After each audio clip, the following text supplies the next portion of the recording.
This is KUGAN CASSIUS for IFL TV in association with MTK Global. We're at BXR Gym here in London ahead of next week's Wednesday night show from Okolie, defending his Commonwealth title, the Duke Luke Watkins.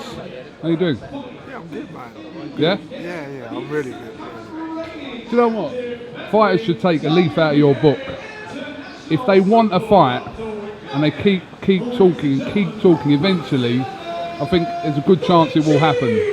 Which is what you've done. You called it on for a while, for months, that you wanted that Okolie fight, and here we are about 4 days away from it. That's it, but you also need someone in the other corner who's game as well. So it is... Yeah, of course. It's not just me. Lawrence is a guy that's willing to take the risk and have to fight now in his 9th fight. I believe it's his 9th fight. So yeah, I'm grateful for that. But yeah, if you want it, you got to speak that shit. You're in that division where these fights can get made relatively quick. You haven't got to wait till fighters are sort of 20, 25 fights in, because I'm not saying there's a lack of names in the cruiserweight division, but it's been wide open for quite some time for someone to really kind of, especially on a domestic level, to really kind of step out in front. Is that fair to say? Yeah, I'd agree with that. I think a lot of cruiserweights just by chance turned over exactly at the same time. There was myself, Isaac, Lawrence comes shortly after, and then you've got the guys that have already been floating around, that have been in there. I believe, didn't Steve Collins Jr., he come over at cruiserweight as well. So there were some names to put in the hat, which just added to the mix. This fight next week, obviously you're defending your cruiserweight title. You have been on the sort of Sky scene before where you impressed, so you'll be looking to kind of cover all angles and tick all boxes next Wednesday to make sure that continues. Absolutely. You know, I ain't here because I don't think I can win. I'm here to do what I do and do what I do best. And that's to go there, fight Lawrence. This is a great platform for myself. You know, a lot of people know who I am behind closed doors, but I don't think a lot of the general public in boxing know who I am. I've been floating around for years. And now it's nice to finally come out and sit on the top of the stage. Obviously, last time out for Lawrence Okolie, it was a fight that kind of disappointed amongst many people. Didn't really live up to what was being billed before with him and Isaac. What did you make of that?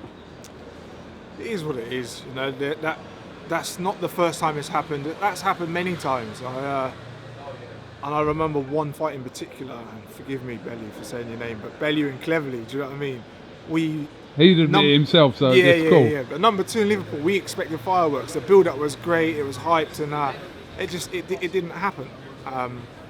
It won't be the last. I'm telling you now, it will not be the last. These things happen, so put it to bed. You know, you can't.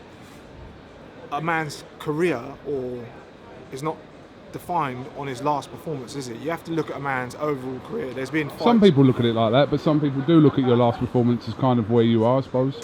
Depends. Yeah, I get that, but moving forward, you can't just hold on to the last performance. You know, when you talk about maths, you know, the mode, the medium and things, you know, it's the overall. It's what you look at overall. Why do you think they're taking this fight with you, as in Eddie Hearn, Lawrence Okolie? What do they see in this that they're obviously confident they can? Yeah, of course. They can beat you. I mean, I'm looking at this fight kind of similar to the Isaac Chamberlain, which was kind of split. People couldn't really, both fighters at sort of similar-ish positions in their career. So I'm kind of looking at this the same. It's quite kind of, for me, this is kind of not a given that, you know, Okolie wins. I don't know if the casual fan or whoever would just assume just because Okolie's the kind of home fighter that, you know, he's nailed on to win. He's the home fighter, I'm the champion, so who cares? They obviously look at me and see things that they want to exploit, and they believe that they can sustain what their game plan is, either for 12 rounds or less, and beat me.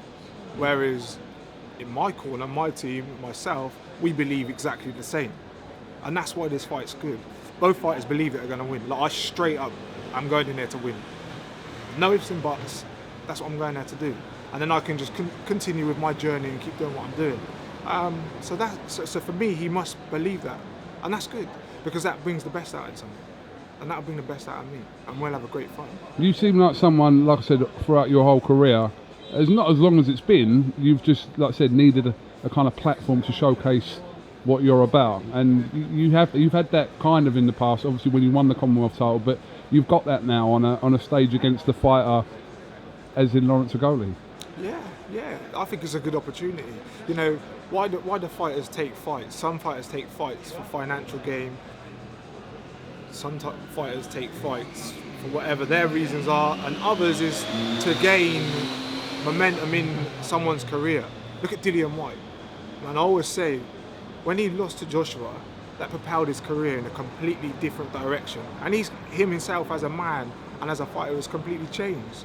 And for me, fighting Lawrence does the same. I'm fighting against who we would call the most known fighter in our division. You know, he's had the backing of Sky. Anthony Joshua as well. He has the backing of Anthony Joshua. Yeah, but he has the backing, so for me, it's a great opportunity to step into the same light. You believe you can stop Lawrence Okolie? Yeah. Confident? Yeah, straight up. Okay. Well, is there anything else you'd like to add, Mr. Watkins? Just pan down that for me, Cougs. Guys, you know, sponsors, all of you, ticket buyers, tickets went out so quick this time, it is unreal.